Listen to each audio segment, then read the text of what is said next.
السلام عليكم. حلقة جديدة من دورينا غير. إلى العناوين. الأخضر يستأنف تدريباته في أوستن استعدادا للرأس الأخضر. الجزائر يتجاوزون الشام بثنائية مثيرة وتنعش حظوظها للمونديالية قبل مباراة النمسا. التقلبات الجوية تفرض كلمتها وتوقف مواجهة العراق وفرنسا المونديالية لمدة ساعتين.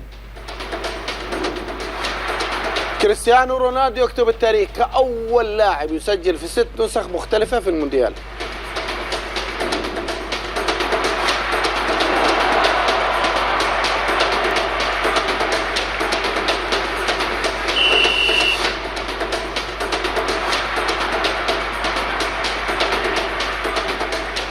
حياكم الله في قناة السعودية وإذاعة جدة FM ومنصة شاهد ومنصة الأولى. هذه صدق بطولة كأس العالم 2026 لتحطيم الأرقام القياسية.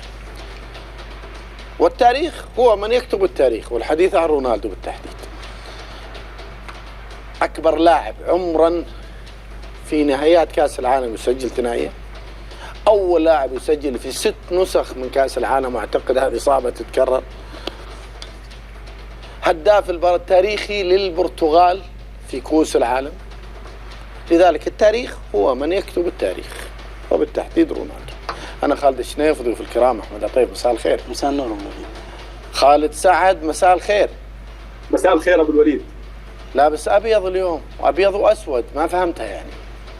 أبيض وأسود يعني زي الباونتي، من برا أبيض من جوا أسود. العكس، أنا من برا أسود من جوا أبيض. لا حبيب أخوك، أنت متألم من الخسارة. جمال مبروك. جمال بالعمري لاعب منتخب الجزائر، مبروك الانتصار. حبيبي أبو الوليد مساء الخير. الله يسلمك أحمد، مساء الخير حبيبي نور. كابتن خالد عرض لك أخويا، معليش المرة الجاية إن شاء الله. مبروكين يا كابتن جمال. المرة الجاية مع الأرجنتين. وين المرة الجاية؟ والله بتشوف ميسي، تمدح ميسي آخر مرة صح؟ كنت مبسوط آخر مرة. الحين تشوف ميسي يمكن ما يلعب بالمباراة الأخيرة. حيلعب، لا يبغى أرقام جديدة، حيلعب ما عليك. نور مساء الخير. نور الصبري مساء الخير، لاعب منتخب العراق. نور إذا تسمعني. طيب نور صبري. مساء الخير. يمكن صوت عندي مو واضح، ممكن اي تفضل. يا رب إذا الشباب يجهزوا الصوت. مساء الخير على الجميع تفضل. تحية للكباتن أكيد، ومبروك للفائزين وهارد لك للخاسرين. طيب جهزوا لنور صبري، وبالنسبة للاتصال على نور صبري على بال ما نرجع له بكل تأكيد. ليلة يعني يقول الجزائر انتصر في ليلة للعرب أو لكرة القدم الآسيوية كانت سيئة في هذه الجولة. ترى 7 خسائر صحيح، انتصار وحيد للمغرب والجزائر. لا، كرة القدم الآسيوية 7 خسائر، انتصار وحيد لليابان بس. اليابان. شوف هذا يدلك أول شيء هارد لك، ويدلك على العمل اللي يقيم فيه المنتخب الياباني والفوارق. يعني اليوم كرة القدم في عمل، في تطوير، في هذا اللي كنا نتكلم عنه. التطوير إذا ما كنت أنت متطور ما راح توصل لأي هدف. المنتخب الياباني قاعد يعمل على نفسه من سنين وتطور بشكل. وتعادل إيران. لكن الفوارق الفنية واضحة في تطور كرة القدم عند المنتخب الياباني. نرجع لنتائج المباريات التي لعبت اليوم في كأس العالم. فرنسا والعراق 3-0. النرويج طبعا 3-0 فرنسا. النرويج والسنغال 3-2 النرويج. الأردن والجزائر 2-1 الجزائر. البرتغال وأوزباكستان 5-0 أوزباكستان. انجلترا وغانا بدأت الساعة 11، يعني تقريبا لها 5 دقائق، ولسه بدأت 0-0 بكل تأكيد. بعد 5 دقائق ادخلك سريعا مباراة الأردن والجزائر. جمال بالعمري، كيف شايف المباراة؟ مرتاح فنيا ولا فوز بغصة؟ عارف الغصة اللي هنا ها؟ والله شوف مبسوط. أنا أشوفك كابتن خالد أبو الوليد، أنا مبسوط لأنه الجزائر ما زالها في البطولة أول شيء. ثاني شيء الشيء اللي كل التساؤلات المطروحة اليوم ولا بعد المباراة، يعني بعد ما هدأت وشفت المباراة، يا اخي مدربنا له سنتين مع المنتخب ولسه ما ضبط تشكيله، يعني 11 اللي نعرفوها لسه ما وجدها. يعني تحس دائما انه لازم علينا نفوزوا في الدقائق الاخيره، ولا لازم الشوط الثاني، وهذه ما تمشي مع كل المنتخبات. ممكن مشات امس مع الاردن، انا نقول مشات امس مجهودات لاعبين، يعني اللاعبين هم اللي قلبوا المباراه، لانهم داروا ردة فعل، لانهم عرفوا انهم تحسوا انه خلاص احنا طالعين من البطوله، لازم نديروا ردة فعل، وجابوا المباراه عن طريق كرتين ثابته. يعني ما كاش عمل فني ولا قام به، يعني تحس انه عمل من المدرب، يعني تحس ان امكانيات لاعبين. يعني منتخبنا مبني كثير على الفرديات. ثاني شيء يعني الشيء المستغرب انه فريقنا دائما تحسوا انه سهل الاختراق، يعني في اي لحظه يقدر يسجل عليك اي منتخب. والدليل انه دائما كل ما نلعب بالرباعي الدفاع اللي تقريبا يلعب رباعي دفاع. مباراة الأخيرة في كأس أفريقيا اللي طلعنا منها بمستوى يعني سيء جدا، راح حط نفس التشكيلة اللي لعبت مباراة نيجيريا حطها أمس، وبعدها نبقاو نجروا خلف النتيجة وخلف الوقت خلف المنتخبات. وهذا الشيء اللي حيرني. أنا مثلا بالعيد لازم يكون أساسي، تيطراوي لازم نشوفه يلعب في الهجوم ايضا. يعني بنبوع لي مهاجم راس حربه، احنا تعودنا نلعب براس حربه، ما تعودناش نلعب مهاجم وهمي. احنا ماشي منتخب الارجنتيني، لازم نلعب منتخب راس حربه، وهذه عاداتنا. لازم لنا مهاجم صريح. طيب، ولازم المدرب يعني يصلح الامور هذه ان شاء الله. طيب، بشكل عام انت احس انك محبط من اداء الجزائر وسعيد بالنتيجه، هذا اللي فهمته. اكيد. طيب اكيد هذه خلصتها ابو الوليد. أيوة. انا سعيد بالنتيجه ومحبط من الاداء. من وجهك اساسا. لا شوف، انا سعيد بالنتيجه، لكن محبط من الاداء، لانه نفس الشيء كل يوم نفس الشيء دائما. يعني الجزائر يروح بعيد، ترى دور ال 16 على حسب مركزه بيلعب امام الارجنتين، دور 32 عفوا امام اسبانيا. امام اسبانيا ما اتوقع. امام امريكا عفوا امام امريكا حتى ضد اي منتخب احنا مهددين بالخطه اللي يلعب فيها المدرب، يعني بالخطه اللي يلعبوا فيها، اللي يعني غالق راسه فيها، يعني يبغى يلعب فيها، يعني ما بغاش يغيرها، يبغى نتائج اخرى بنفس الادوات. يعني ما بغاش تمشي معك، خلاص غير. احنا عارفين انه طيب ماندي وبن سبعيني ما يقدروش يلعبوا مع بعض، يعني لازم يزيد لاعب ثالث ولا يغير واحد فيهم. بس انا حفصل في الاردن والجزائر كثير، وابغى جواب قصير. بن سبعيني بالاساس هو ظهير يسار ووضع قلب دفاع. والله شوف، هو انا اللي اعرفه ظهير يسار، ظهير يسار بالاساس، لكن يلعب في بعض المرات يعني في وسط الدفاع. بجي لك للجزائر والاردن احمد على مباراه البرتغال واوزباكستان، رباعيه او خماسيه. اول شيء الفوارق، الشيء الاهم اللي هو المنتخب البرتغالي استشعر الضغط واستشعر اهميه مباراه اليوم، انه لازم ينتصر لازم يحقق الانتصار حتى ما يدخل في حسابات معقده.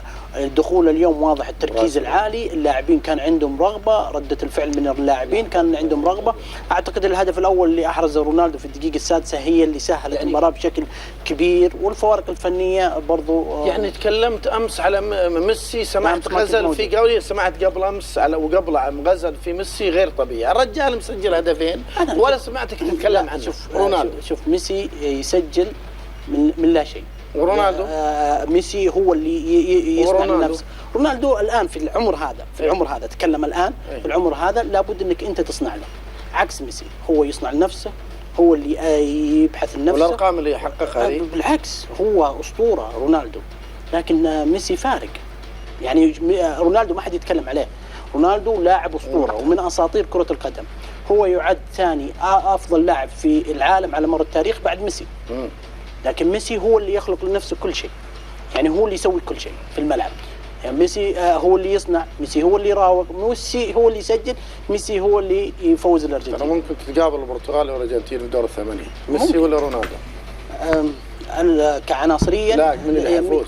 من اللي يفوز انا اتوقع الارجنتين مو البرتغال. لا مو. لا تغير رايك، ترى احنا تجينا ان شاء الله دور الربع النهائي وتغير رايك. نور صبري لاعب منتخب العراق. نور، مساء الخير على مباراة العراق وفرنسا. كل مباراة هدية من مدافعين العراق. كابتن خالد مساء الخير. المشكلة عندي بالصوت، ما أعرف إذا تسمعني. طيب. أسمعك روح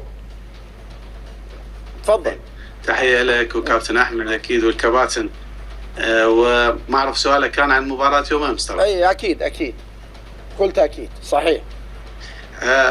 يعني بالمجمل مشاركة المنتخب، تدري الفريق العراقي أو المنتخب العراقي يعني 40 سنة بعيدة عن هذه البطولة، وأجيال كثيرة يعني جت للكرة العراقية حتى تتأهل إلى كأس العالم، وكانت قد تكون أجيال حتى الكواليتي بالنسبة للكرة العراقية أفضل من كواليتي اللاعبين الموجودين. لكن بالتالي قد يكون نظام التصفيات خدم المنتخبات الكثيرة منها المنتخب العراقي والأردني من خلال أيضا يعني التصفيات وثمان فرق للتأهل. هذا أيضا جزء يجب أنه يعني نعرفه بشكل جيد. تأهل الفريق العراقي وهذا يعتبر إنجاز بالنسبة للكرة العراقية. الدخول في مجموعة مثل مجموعة فرنسا والسنغال وأن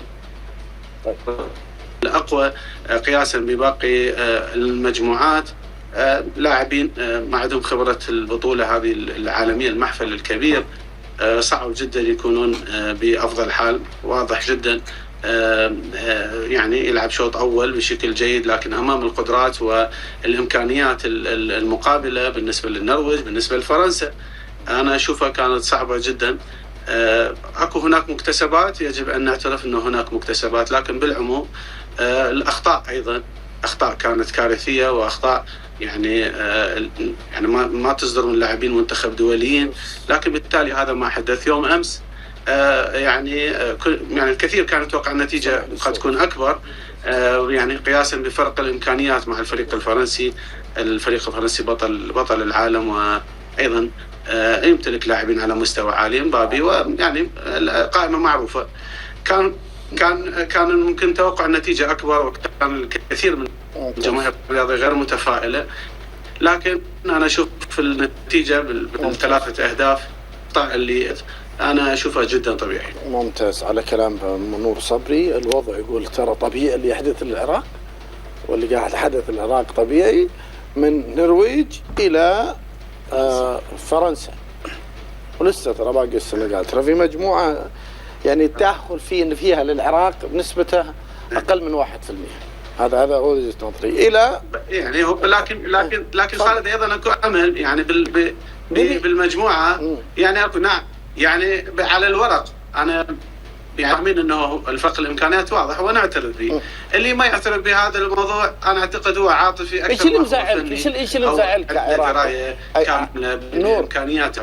إيش اللي مزعلك كعراقي؟ نعم. اللي مزعلك كعراقي إيش على منتخب العراق؟ أنا أعتقد ردة الفعل على المنتخب، على اللاعبين. يعني كرة قدم وارد بها الأخطاء، لكنه نذبح اللاعبين بهذه الطرق أنا أعتقد يعني هذا ما يزعلني حقيقة. طيب إلى ويعطينا خالد سعد هذولا إلى مباراة. ورينا خالد سعد من فضلك. هذا لقوم عاد، تعرف قوم عاد أنت؟ هذا النرويج قوم عاد طوال وأقوياء ومهاريين، كل شيء فيهم. قوم عاد أمام السنغال. تفضل. ما شاء الله. والله السنغال أبو الوليد، السنغال قدم مباراة استثنائية، مباراة جميلة، لكن الأخطاء الفردية والأخطاء الساذجة بكل أمانة. يعني السنغال استحواذ كان أفضل، خلق الفرص كان أفضل، التحرك في الملعب، شكل الفريق يعطيك إمكانيات إنه هذا فريق يعني الستايل الأوروبي في البناء، الستايل الأوروبي في الإنهاء، في القوة، في الالتحامات، كان فريق عالي جدا. لكن بعض الأخطاء والهفوات أخطاء يعني مش من لاعبين السنغال اللي بينشطوا في أفضل الدوريات الأوروبية، اللاعبين المستويات عالية. شفنا تصديات كانت لمندي، الحارس. يعني بكل أمان المنتخب السنغالي لم يستحق هذه الخسارة. لكن النرويج حكينا من أنصاف الفرص، الثقة بالنفس كانت موجودة، الأطوال اللي كانت موجودة، الالتحامات، القوة البدنية. أكيد الإنهاء مهم جدا، إنه السنغال يظفر في هذه المباراة. عفوا النرويج استحق هذه المباراة، لكن المنتخب السنغالي لم يستحق الخسارة بكل أمانة. الله هذول ما شاء الله طوال وأقوياء ونشاط. هذا القوم عاد في كرة القدم. طبعا قوم عاد ما شاء الله أطوالهم على حسب ما وصلنا وقرأنا أطوالهم عالية جدا. طيب خلينا نروح إلى أوستن مع مراسلنا عبد الهادي المستادي. عبد الهادي، شوفك وين أنت معزوم في مزرعة؟ اهلا وليد، معزوم انت في مزرعه ولا وين؟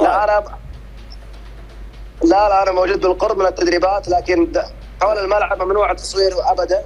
اخذنا اقرب منطقه للتدريبات، وحنرجع ان شاء الله بعد كذا التدريبات واللقاءات باذن الله. اي كانك انت هذا معزوم في مزرعه شكلها وفي امريكا وطالع بالله. طيب ايش الجديد عندك؟ تمرين المنتخب اللي حيبدا الساعه 6 في توقيت اوستن يوميا. صحيح، حيكون الساعه 6 ان شاء الله. قبلها حيكون مساحه للاعلاميين، لقاءات مع اللاعبين على 5:30. التدريب امس كان اول تدريب بعد العوده من اتلانتا. الكوتش دونيس قسم الفريق الى مجموعتين، مجموعه كانت في الصاله الرياضيه اللي هم لعبوا اساسيين، والمجموعه الاخرى خاضوا حصه تدريبيه كان فيها كثير من الاستحواذ. وبصراحه انا ماني عارف ليش يطبق الاستحواذ وهو ما يلعب فيه في المباريات يعني. وفي كرات ثابته. الكل الحمد لله كان متواجد، ما كان فيه اصابات. اليوم راح يفتتح ملف مباراه الراس الاخضر ان شاء الله. الراس الاخضر وين ستلعب المباراه بالضبط؟ المباراه القادمه وبرنامج المنتخب لمباراه الراس الاخضر. مباراه السعوديه والراس الاخضر حتلعب في نفس الملعب اللي لعبت فيه مباراه البرتغال اليوم في مدينه هيوستن. تقريبا عن اوستن، تقريبا من اوستن بالسياره 3 ساعات، بالطياره تقريبا ساعه. المنتخب راح يتوجه ان شاء الله يوم 24 المساء بعد ما يخوض التدريب. حيتوجه يوم 25 يكون موجود في هيوستن، ويوم 26 المباراه باذن الله ان شاء الله. ممتاز. طيب في عندك معلومه شيء، في فكره عند دونس يغير بعض الاسماء ولا الاستقرار على نفس الاسماء اللي لعبت في؟ لا اتكلم على مباراه اسبانيا، اتكلم على مباراه السنغال، مباراه الاوروغواي. هو حيعود الى مباراه الاوروغواي، لكن عنده شك ما بين الحمدان وفراس. اعتقد ان الحمدان هو اللي حيشارك بدل فراس، حيبين معانا خلال الايام الجايه باذن الله. وبالنسبه لابو الشامات ولا مندش شكله رايح، ما شفنا ولا دقيقه. مندش ما شفنا ولا دقيقه، وماني عارف صراحه ليش، لكن ابو الشامات حيعود. هو حيعود نفس تشكيله الاوروغواي. الشك مثل ما ذكرت حول فقط هل هو يبدا فراس او يبدا بالحمدان. حسب اللي نسمعه الان حيكون الحمدان هو اساسي بدل فراس. اذا انتصرنا بحول الله على الراس الاخضر سنقابل الارجنتين في دور 32. اللاعبين عندهم خبر بكل تاكيد، عندهم خبر. مباراة للتاريخ مرة أخرى مفترض. اي تفضل. مفترض فعلا هي مباراة للتاريخ. المهم نفوز فيها بغض النظر مين حنواجه بعد كذا. واللاعبين اتوقع انهم مستشعرين المسؤولية وعارفين انه هذه المباراة هي مصيرية. طيب اي اضافة جديدة عبد الهادي المستادي؟ تفضل. في اضافتين على المونديال ابو وليد. الاولى احنا شفنا امس مباراة العراق وفرنسا توقفت هي المباراة بسبب الطقس، وهذا الملعب هو نفس الملعب اللي أقيمت فيه مباراة تشيلسي وبنفيكا العام الماضي وتأجلت لمدة ساعة. فالحديث هنا انه ليه هذا الملعب يستضيف مباريات وحيكون فيه مباريات الادوار الاقصائيه. في نفس هذه الفتره تحديدا اقيمت الموسم العام الماضي مباريات كاس العالم للانديه وتاجلت. المنتخبات امس بعضها اشتكى من انه قد يحدث معها هذا الامر في الادوار الاقصائيه، منها فرنسا تحديدا. الامر الاخر، الفيفا اليوم ابو وليد بعد مرور اسبوعين تتناقش فعليا ويخوض ورش عمل ودراسات حول زياده عدد المنتخبات في النسخه القادمه من 48 الى 64 منتخب، وهذا بطلب من اتحاد امريكا الجنوبيه، لانه 2030 حيكون مرور قرن او 100 عام على بدايه كاس العالم في 1930. يعني على 2030 حتكون الزياده الى 62 منتخب صح؟ 64 منتخب. 64 منتخب.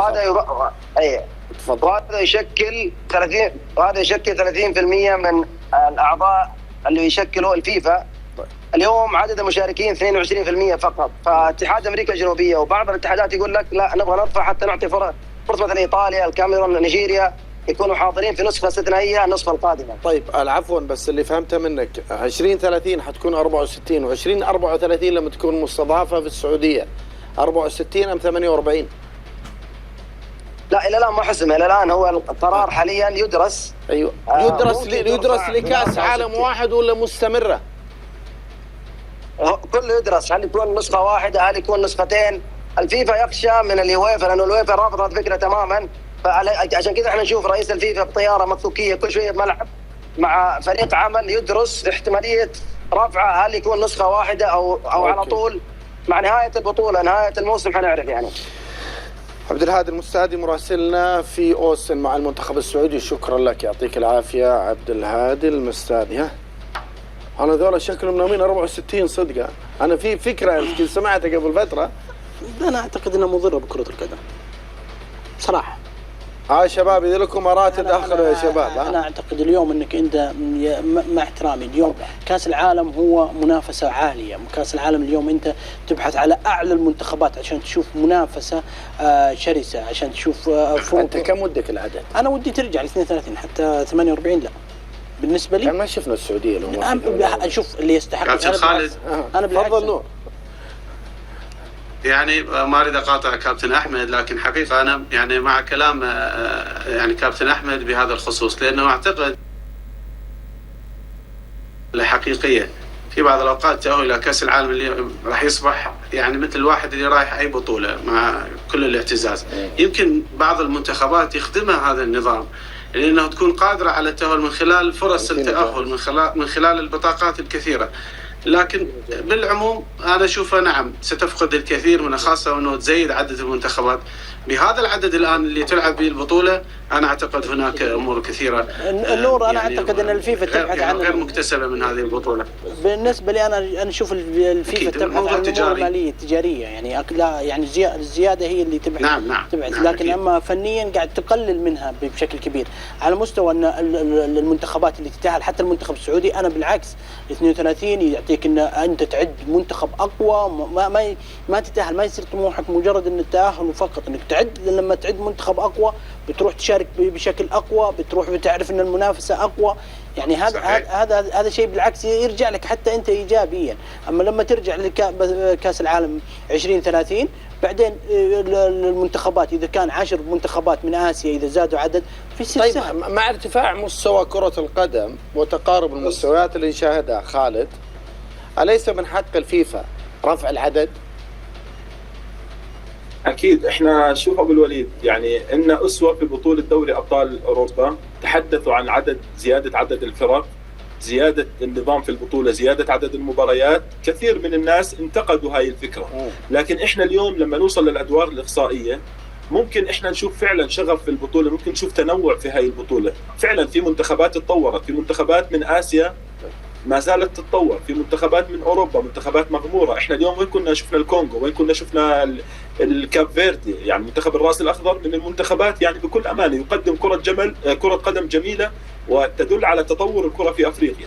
هاي المنتخبات لو ما زادت عدد الفرق راح تفقد الفرصه، لكن اليوم احنا بنحكي عن المشاركه. اكيد الاتحاد الدولي هو همه يكسب الاموال وتوزيعها، يعني توزيع على المنتخبات المشاركه، توزيع على اللاعبين، لكن احنا ممكن في الادوار القادمه احنا بنشوف الشغف واضح، وبكون المنتخبات اخذت فرصه، اخذت تنوع في المباريات. احنا شفنا في جاب كبير ما بين الفرق اللي شاركت في هاي البطوله، سواء في الدور الاول شفنا نتائج كبيره، كانت فوارق في النتائج، هاي كلها بتعطي ايجابيه ودافعيه للفرق. جمال بالعمري، للعلم هذه البطوله حتى الان تعد الاعلى كعدد مباريات تسجيل 5 أهداف أو أكثر. ناخذها في الجانب الإيجابي في مبارياتها، ناخذها في الجانب الإيجابي ولا السلبي؟ جمال. طيب جمال وتوقف. أحمد أبو الوليد تفضل. طيب أنا نمشي مع الفكرة اللي دارتها الفيفا 64 منتخب. فرضا 64، احنا كعرب الى متى نروح ونشاركوا ونرجعوا فقط؟ همنا المنافسه فقط. يلا يشاركوا 90 منتخب. المغرب موجود يا جمال، المغرب موجود يشارك وينافس. لا ما في احد يروح ما اتوقع احد يروح نهائي ولا المغرب ما يروح بعيد. المغرب ما يروح بعيد كعرب صعب. المغرب ما يروح بعيد. لا يعني انا اقول لك شوف اتوقع انا ربع نهائي اقصى حد للمنتخبات العربيه اللي في النسخه هذه.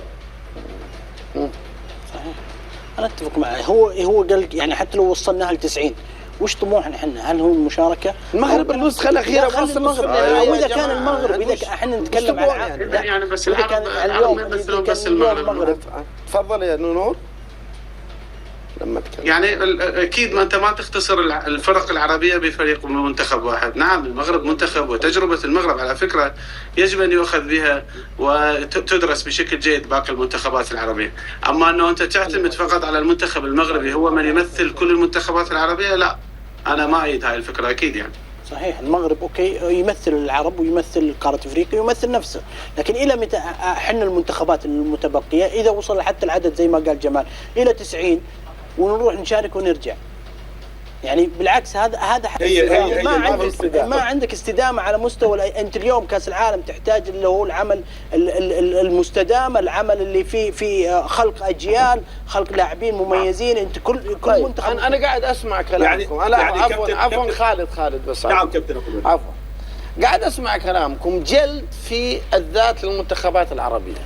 تعرفون منتخب اسمه ايطاليا له 3 نسخ عالم ما تاهل، والسبب؟ السبب ايطاليا 3 نسخ ما تاهلت. انا بقول لك من السبب 48 منتخب ما تاهل. انا اقول لك السبب السبب في المنتخب. يعني كاس العالم قويه جدا ولا ضعيفه؟ لا قوي، بس انا اقول لك المنتخب الايطالي اول شيء تصفياته في اوروبا تختلف المنتخبات في عندك. بطل اوروبا 2020. الشيء الثاني ارجع للمنتخب الايطالي من 2006 الى الان. بطل اوروبا 2020. اي انا ارجع او 2021 من 20 ل 26. خالد شنو تاريخ المنتخب الايطالي؟ 2006 بطل كاس العالم. 2006 بطل كاس العالم. جيد، يعني عنده تاريخ. لو اختفى ورجع هذا لا ضير بها. نعم المنتخب الايطالي نقطه عمود بالكره العالميه، يعني عمود كاس العالم، لانه الكره الايطاليه معروف عندها جمهور كبير، وايضا المدرسه الايطاليه ايضا محبوبه الجميع يحبها، لكن هو عنده تاريخ. احنا اذا تجي تقارنه بالمنتخبات العربيه لا، انا يعني اختلف وياك، لانه في اختلاف كامل. انا نور عندي تاريخ ممكن استند عليه وابدي عليه. اللي اقصده التاهل لكاس العالم ليس سهل، بس انت على والدليل ايطاليا. مقارنه القاره، مقارنه منتخباتك انت في منتخبات اوروبا. والشيء الثاني المنتخب الايطالي في هذا الهبوط معناته ليس مثل جيد، معناته انه هو عنده مشاكل، معناته انه عنده مشاكل على مستوى تكوين اللاعبين، على مستوى انشاء اللاعبين. مين اللاعب الايطالي الان حديث الشارع او موهوب على مستوى العالم؟ لو اجي اقول لك عدد لي 5 لاعيبه ايطالي على مستوى عالي فني، ما تلقى. معناته ان عندهم خلل في تكوين اللاعب، عندهم خلل في انشاء اللاعب. انا بالعكس انا ما اروح للمنتخب الايطالي كمثل، انا اروح للمنتخبات تتطور، منتخبات سواء عربيه تتطور او منتخبات اسيويه تتطور او صحيح. منتخبات صحيح. اقل منا وتطورت. كابتن احمد يعني خير مثال المنتخب البرازيلي اللي ضخت لاعبين ومدربين وضخت خطط والفترات طويله الى الوطن العربي والشرق الاوسط واوروبا. وين المنتخب البرازيلي الان من الحسبه؟ غير موجود، يعني غير مرشح دائما، خاصه في البطولات الاخيره رغم كل المواهب اللي تمتلكها البرازيل. هذا في الفيتو في هاشتاج دورينا غير منصه اكس. جمال يقول كابتن جمال منتخب مصر قادر على الوصول لابعد من ذلك، هل تتفق؟ ابعد من ذلك يعني ابعد من دور ربع النهائي. لا ما اتوقع.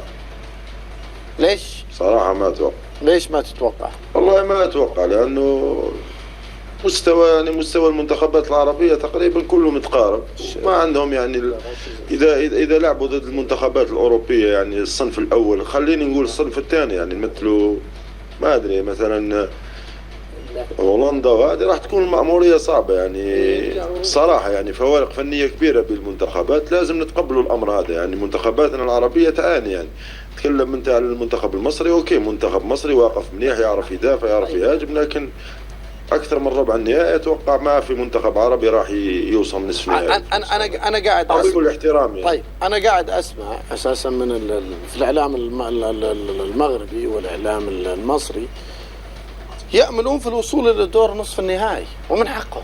صحيح قادرين. شوف ممكن يعني ممكن على حسب الحلم يقدر أي واحد يحلم. صحيح. وش اللي يمنع؟ يعني أنا شاهد المغرب أمام البرازيل، مسكت البرازيل وعصرتها عصر. مصر امام بلجيكا عصرتها مصر امام بلجيكا. يعني ممكن نيجي نحكي للكابتن جمال بلجيكا مرشح، ممكن يحكي لي مرشح للربع النهائي. مصر احرج بلجيكا. مصر قدم مباراه جميله جدا. المباراه الثانيه ايضا انضباط تكتيكي عالي. مصر قادر. اسماء اللاعبين الموجوده في مصر يعني تعطي ثقه. المدير الفني جمال حسن يعني دائما في مديح للاعبين، دائما بنشوف العلاقه الاسريه ما بين اللاعبين، واحنا جميعا بنعرف روح اللاعب المصري في البطولات مباريات عاديه. حتى الراس الاخضر احرج اسبانيا، عادي. يعني هذه الاشياء هذه تصير، مباريات هذه تصير. هي شوف في دوري المجموعات ممكن يصير اي شيء، لكن نعم. في الادوار الاقصائيه المنتخبات بيصير تركيزها اعلى، بيصير نعم. تفكيرها اعلى، بيصير طيب يعني ليش ما صارت في 22؟ في 22 الارجنتين خصر منه 2-1 وحقق كاس، والمغرب وصلت نصف النهائي. قاعد اتكلم على المنتخبات العربيه. انا اقول لك المغرب كيف وصل النهائي؟ ممكن توصل ممكن توصل حلو، لكن مو كل مره. يعني شوف الفوارق. لا شوف احنا نتمنى يعني المغرب يوصل ومصر يوصل عفوا وصل بالحظ المغرب. لا ما قلت ممكن توصل تأدي اداء فني توصل، لكن مو كل نسخه بتوصل اذا انت ما تطورت باستمراريه. احنا بنفتقد الاستمراريه. نعم. ممكن تحقق انجاز اليوم لكن بعد بترجع تكرر مره ثانيه ما تقدر تحقق لان ما عندك استمراريه. احمد على القياس اللي تتكلمون فيه انتم اذا متابعين لكاس العالم. عفوا بس نور بعطيك معلومه وبعطيكم المساحه، وبعطيك المساحه انت يا نور على الكلام تتكلم فيه. اسبانيا حقق كاس العالم 2010، 2014 خروج من المجموعات، 2018 خروج اعتقد مجموعات، 2022 خروج من دور 16. صحيح. وقابل انه يخرج. على كلامك وين الاستدامه اللي تكلم عنها في اسبانيا؟ صحيح. وينها؟ انا اقول لك المنتخب الاسباني حقق 2008 2010 بطولات، 2012 3 بطولات متتاليه، خلص الجيل هذا، انتهى الجيل هذا، هم قاعدين يبنون على جيل ثاني. والجيل هذا في 8 سنوات حقق 3 بطولات قاريه. والجيل هذا لا زال وصل نهائي، حقق اوروبا. طيب. وصل نهائي وحقق اوروبا، والان منافس قوي من المرشحين. يعني هم كل جيل يعطونا 10 سنوات، لكن حنا الجيل الواحد في بطوله اليوم تشوفها بعد 6 شهور يختلف. بعد 6 شهور يختلف. انا قاعد لا قيسها على السعوديه. هو النموذج يا نور، هو النموذج العربي الناجح. هل قادر انه يستمر في كاس العالم؟ هو نموذج ناجح ونموذج يعني يحتذى به ويضرب به المثل، هذا ما نختلف عليه.